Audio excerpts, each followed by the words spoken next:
Assalamualaikum. Gimana kabarnya? Kita berjumpa lagi dalam materi bab 5 suhu dan kalor. Kamu pernah merebus air di rumah kan? Nah, proses perebusan air ini mulai dari dinyalakannya kompor, kemudian panci yang diisi air sampai airnya mendidih, itu merupakan bagian dari materi kita suhu dan kalor. Selengkapnya akan dibahas di materi ini. Nah, apa itu suhu? Suhu adalah ukuran yang menyatakan energi panas yang tersimpan dalam suatu benda. Benda bersuhu tinggi berarti memiliki energi panas yang tinggi. Begitu juga sebaliknya, benda bersuhu rendah berarti memiliki energi panas yang rendah. Suhu suatu benda dinyatakan dengan suatu bilangan pada termometer. Oleh karena itu, pada termometer harus terdapat skala agar lebih tepat pembacaannya. Skala suhu pada termometer dapat dibuat dengan cara menetapkan dua suhu tertentu. Kedua suhu tersebut harus memenuhi dua syarat, yaitu tidak berubah-ubah nilainya dan mudah diadakan setiap saat dan di berbagai tempat. Oleh karena itu, kedua suhu tersebut dinamakan titik tetap atas dan titik tetap bawah.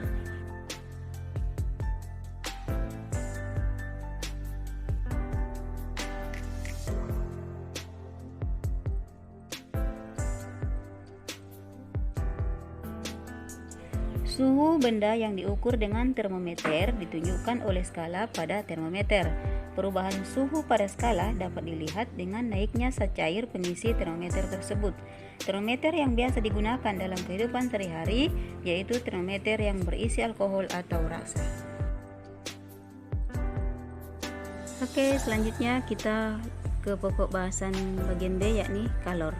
Kalian pernah mandi dengan air hangat ketika cuaca di pagi hari cukup dingin? Nah, untuk mendapatkan air yang hangat, kita akan mencampurkan air panas dengan air dingin kan? Nah, itu yang akan kita bahas selanjutnya di materi kalor. Kalor dapat berakibat pada perubahan suhu atau wujud zat. Penerimaan kalor akan meningkatkan suhu dan dapat mengubah zat padat menjadi cair atau zat cair menjadi gas. Sedangkan pelepasan kalor akan menurunkan suhu dan dapat mengubah zat cair menjadi padat atau zat gas menjadi zat cair.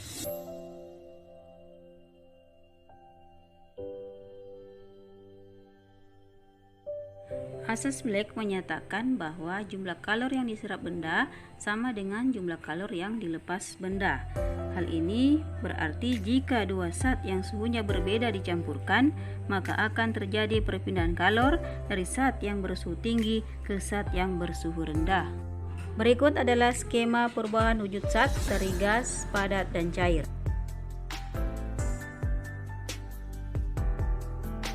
Dan ini adalah contoh perubahan wujud ketiga zat tersebut.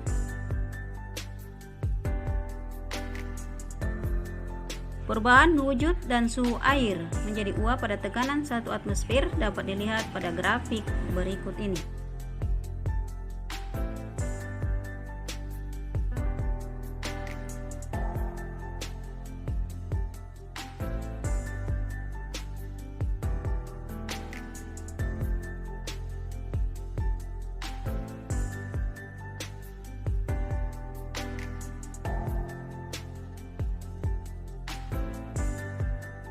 Oke, perhatikan contoh soal suhu dan kalor. Ada 3 contoh soal yang mengubah di sini. Ini adalah contoh yang pertama tentang konversi satuan suhu ya. Dari Celsius, Reaumur, Fahrenheit dan Kelvin ya. Jadi 5:4:9:5. Nah, sekarang kita lihat contoh soalnya, yakni sebuah benda suhunya 20 derajat. Jadi T Celsius itu 20 derajat. Kemudian ditentukan suhunya dalam dalam satuan Reaumur, Fahrenheit dan Kelvin ya. Jadi yang pertama bagian A kita konversi ke Reaumur itu ya. Berarti Celsius dan Reaumur ini ya 5:4. Karena diminta ke Reaumur maka ini sama dengan 4/5 dikali, kita tuliskan dulu di sini T derajat C ya, berarti di sini sama dengan 4/5 dikali 20 ya, sesuai dengan yang diketahui ini. Berarti di sini sama dengan 20 bagi 5 4, 4 kali 4 16 derajat reaumur. Mudah toh? Nah, sekarang bagian B diminta dikonversi ke Fahrenheit. Nah, ini ya 5/9, karena ke Fahrenheit maka 9/5 ya. 9/5 dikali T derajat C kemudian ditambah dengan 32, maka sama dengan 9/5 dikali 20 ditambah 32 sama dengan 20 bagi 5 4 kali 9 36 ditambah 32 sama dengan 68 derajat Fahrenheit ya. Nah, sekarang yang ketiga itu diminta kita konversi ke Kelvin. Nah, ini lebih mudah lagi ya, diminta ke derajat Kelvin, maka kita tinggal tambahkan dengan 273 ini ya. Kelvinnya itu konversinya adalah 273 ini untuk ke Celsius ya, derajat Celsius. Nah, ini maka derajat Kelvin ini sama dengan T derajat C kita tambah dengan 273, maka sama dengan 20 derajat Celsius ditambah 273 Kelvin, maka ini sama dengan 293 Kelvin. Ini ya, kita konversi ke Kelvin. 20 derajat Celcius tadi kita tambahkan dengan 273 Kelvin, maka dalam Celsius, dalam derajat Kelvin nilainya adalah 293 Kelvin. Nah, dalam penulisan Kelvin itu memang tidak dituliskan derajat karena Kelvin adalah satuan dari suhu mutlak yang memang menjadi satuan sistem internasionalnya, SI-nya, maka satuannya langsung ke Kelvin, tidak usah pakai derajat kayak begini ya. Tapi buku lain juga ada yang menuliskan, cuma kalau buku sendiri lebih tidak menggunakan simbol derajatnya ya, mudah ya. Oke, kita ke contoh 2 ya. Contoh yang kedua ini adalah perbandingan suhu termometer ya. Perbandingan suhu termometer. Nah, jika salah satu suhu diketahui, maka suhu yang lain bisa kita cari gitu ya.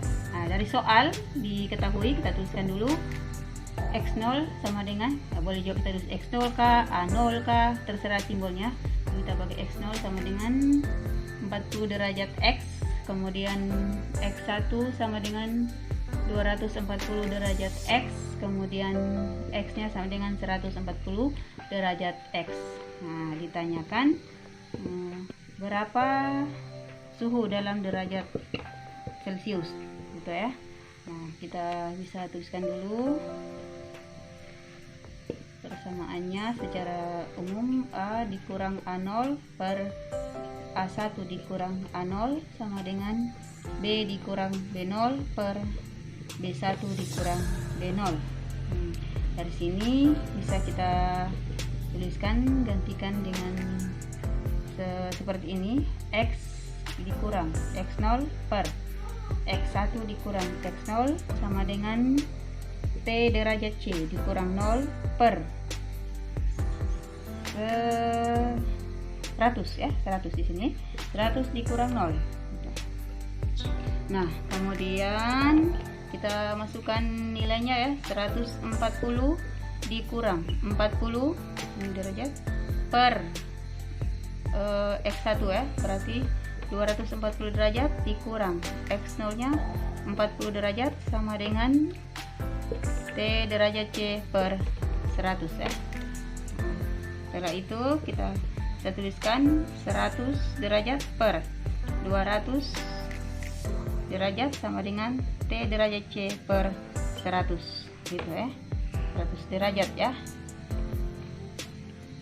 Nah, kemudian kita ke sini saja ya, masih ada tempatnya.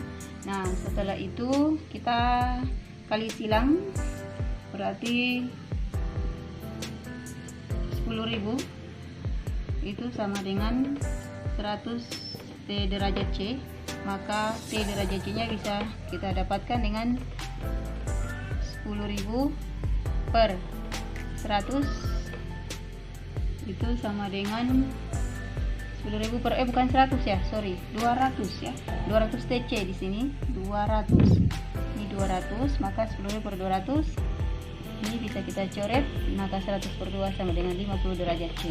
Maka inilah hasil dari penunjukan skala pada termometer dengan 50 derajat Celcius.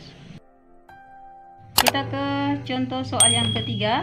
Ini tentang asas Black ya, soal ini. Dari soal kita tuliskan dulu yang diketahui. Pertama, massa S itu sama dengan 25 gram. Kemudian suhu S sama dengan min 10 derajat Celcius. Kemudian massa air sama dengan 100 gram.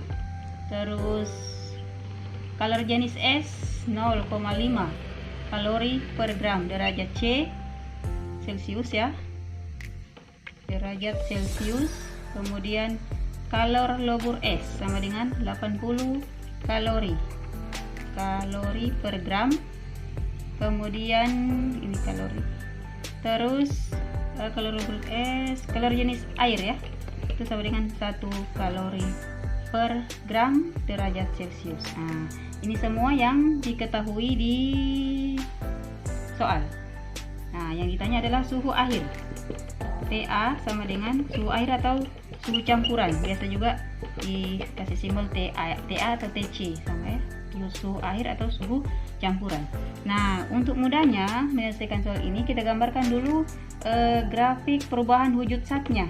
Nah, di sini di soal dia dari suhu awalnya itu min 10 derajat ya. Untuk kalor berarti kalor yang menerima adalah yang paling rendah suhunya, sedangkan kalor yang melepas sesuai dengan asas Black itu kalor yang tinggi suhunya. Nah, di soal disebutkan suhu air mendidih ya, berarti yang suhu yang melepas itu adalah 100 derajat Celcius ya. Itu yang kalor yang melepasnya, itu kalor yang melepas energi itu 100 derajat Celcius. Kita gambarkan dulu ya. Nah, kalau kita gambarkan dia grafiknya seperti ini. Di sini min 10 derajat C. Di sini kemudian dia naik ya. Dia naik ke titik 0 derajat C. Dari 0 derajat C itu dia tidak ada perubahan wujud zat. Di sini hanya melebur dia. Di sini sehingga di sini masih tetap 0 derajat Celcius. Nah, jadi berarti di sini kalau ketika dia naik maka kalornya, energinya, kalornya sama dengan MS dikali CS dikali delta T. Kalau di sini karena dia melebur maka energinya sama dengan MS dikali LS seperti itu. Setelah dari 0 derajat baru dia naik lagi sampai maka di sini dicampurkan. Di sini dicampurkan di mana suhu tertingginya adalah pada saat mendidih berarti 100 derajat Celcius, maka di sini adalah TA-nya. Ini yang ditanya. Nah, ini grafiknya seperti itu ya. Ketika dia naik berarti di sini masih Q sama dengan MS dikali CS ya. MS dikali CS kita lihat dulu MS. Masa lebur S ya, masuk air di sini ya. Masa S di sini masih kalor jenis airnya sudah, karena dia menuju mau mencair ke suhu campuran, maka di sini dikali delta T gitu ya. Terus kalau di sini energi sama dengan energi kalornya itu M air dikali C air dikali delta T. Ya, nah ini adalah prosesnya. Nah, di sini masih massa S karena dari 0 derajat ya, dari 0 derajat ke suhu campurannya. Kalau selain 0 derajat maka di sini massa air ya. Kemudian bisa dipahami. Nah, sekarang kita kembali ke sini, kita akan selesaikan dia dengan rumus asas Black. Nah, rumus asas Black itu sama dengan Q lepas sama dengan Q terima.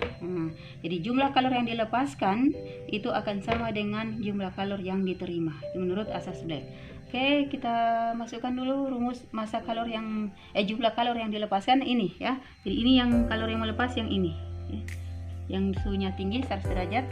maka kita tuliskan M air dikali C air dikali delta T sama dengan kalor yang menerima ini 3 fase ya, naik kemudian datar kemudian naik, jadi ada 3 fase.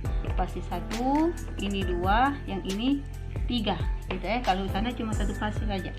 Baik, jadi kita tuliskan dulu MS dikali CS dikali delta T ditambah ini MS dikali LS ditambah ini lagi MS dikali C air dikali delta T. Nah, jadi kalau kalor yang menerima itu ada 3 fase ya. Ini sesuai dengan grafiknya ya, bisa dilihat fase 1, fase 2, fase 3 itu kalor yang menerima panas tadi, energi gitu ya. Jumlah kalor yang diterima dari panas sana ya, yang dilepaskan di sana. Nah, oleh air panas yang mendidih tadi. Nah, sekarang kita masukkan massa airnya. Itu habis tinta ya. 100 dikali C air itu 1 delta T. Nah, di sini biasanya banyak yang keliru ketika menentukan selisih suhunya. Makanya kalau yang belum paham akan lebih mudah kalau kita gambarkan grafik kayak begini ya. Kalau delta T untuk yang ini yang melepas sana, yang sana berarti 100 dikurang TA untuk selisih suhunya ya. 100 ini perhatikan gambarnya, 100 dikurang TA untuk selisih suhu kalor yang melepas ya. Jadi kita tuliskan di sini 100 dikurang TA seperti itu. Kemudian sama dengan massa S 25 dikali CS 0,5 kemudian dikali delta T lagi. Nah, ini delta T yang ini fase 1 0 dikurang min 10 ya. 0 dikurang min 10 ini ya, dari ini kan min 10 naik ke 0, maka selisih suhunya adalah 0 dikurang min 10. Mudah-mudahan paham.